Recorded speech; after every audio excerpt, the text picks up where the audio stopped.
की प्रार्थना में आप सभी का स्वागत है।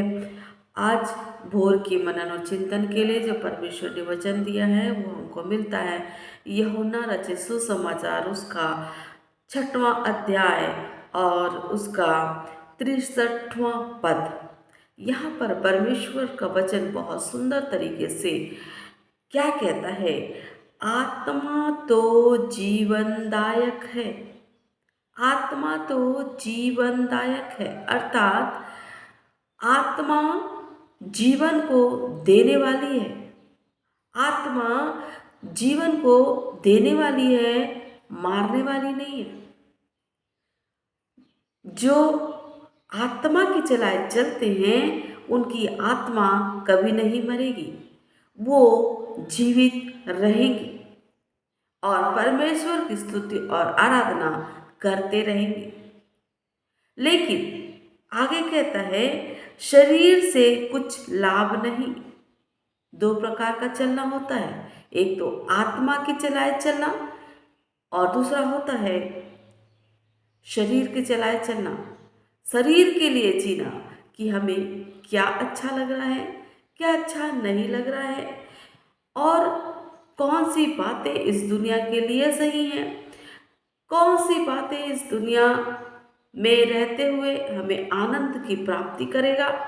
ये सब बातों को सोच करके जीवन को जीना, शरीर की ओर से जीना है।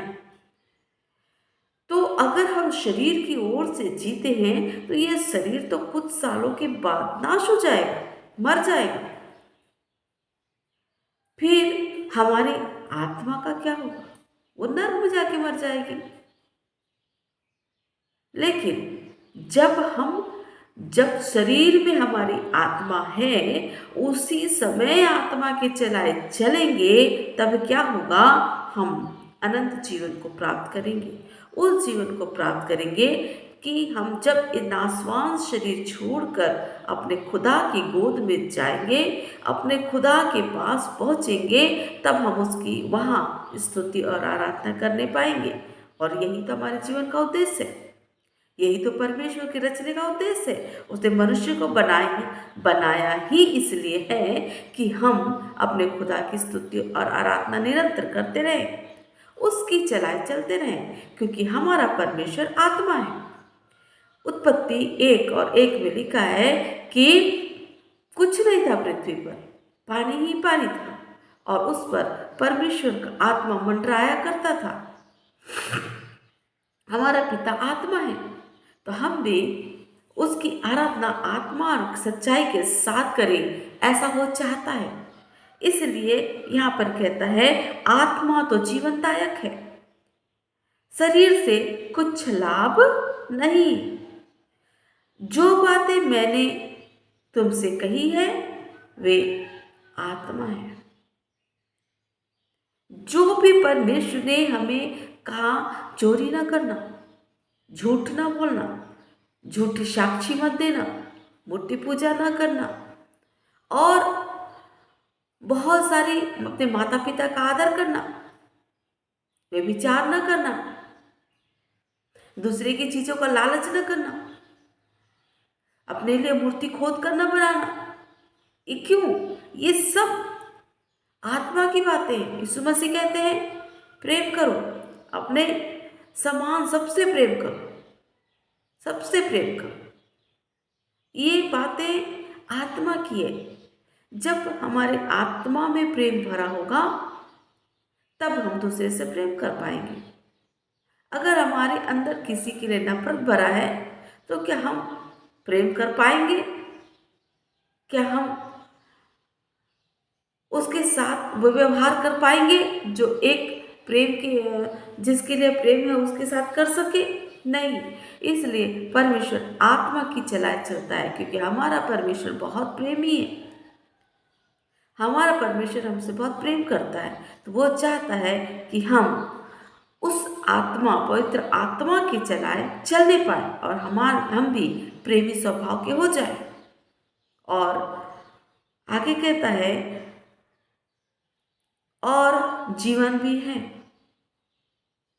जो बातें मैंने तुमसे कही है वे आत्मा है और जीवन है, अनंत जीवन है। जीवन की बातें परमेश्वर हमको सिखाता है, जीवन की बातें परमेश्वर हमसे कहता है। इन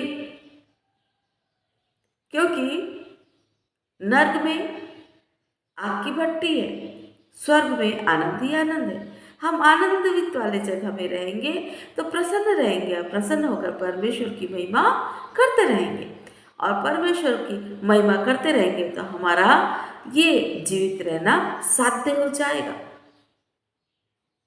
और जहाँ हम परमेश्वर की महिमा ही ना कर सके वो मृत्यु के समान है। इसलिए परमेश्वर का वचन कहता है कि आत्मा तो जीवनदायक है, आत्मा तो जीवनदायक है। हाँ, संसार में रहते हुए उसके अनुसार चलना थोड़ा सा कठिन हो जाता है, क्योंकि संसार की और शरीर की बहुत सी बातें हमें उसकी अपनी ओर खींचती रहती हैं।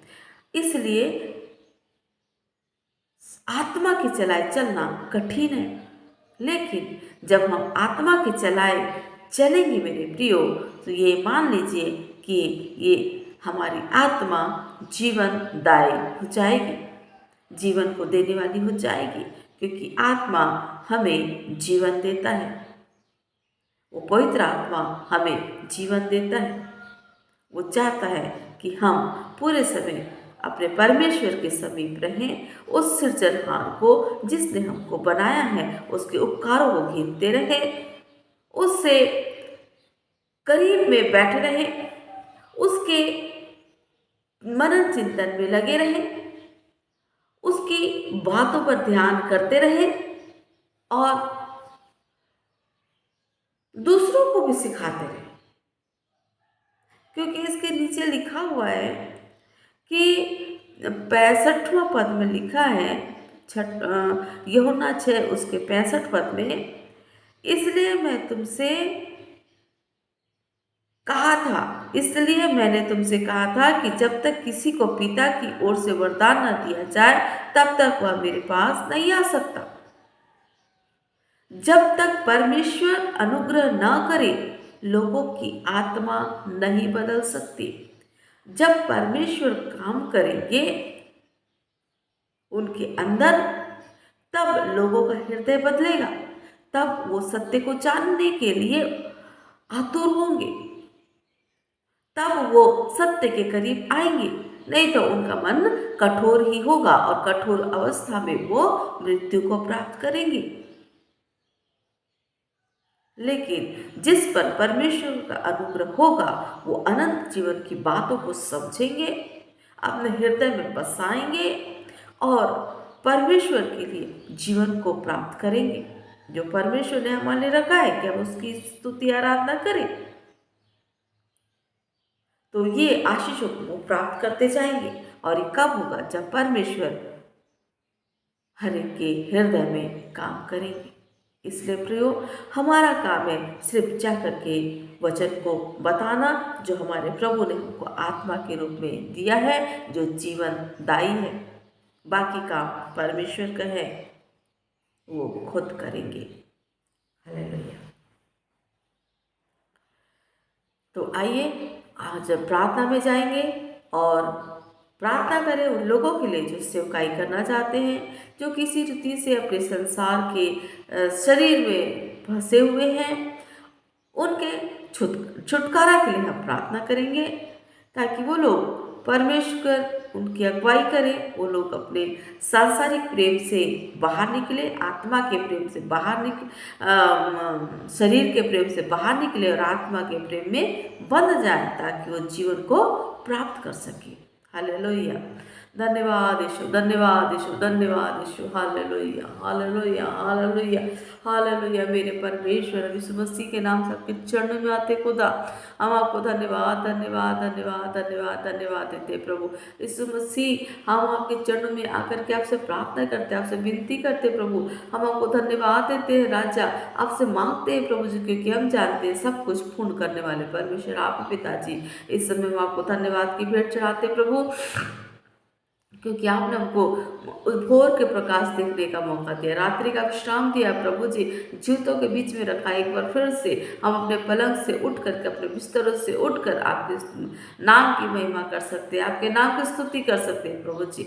आपको धन्यवाद धन्यवाद धन्यवाद देते हैं। जितने लोग हमसे जुड़े प्रभु, सबको यीशु के नाम से आशीषित करते मेरे परमेश्वर। हालेलुया।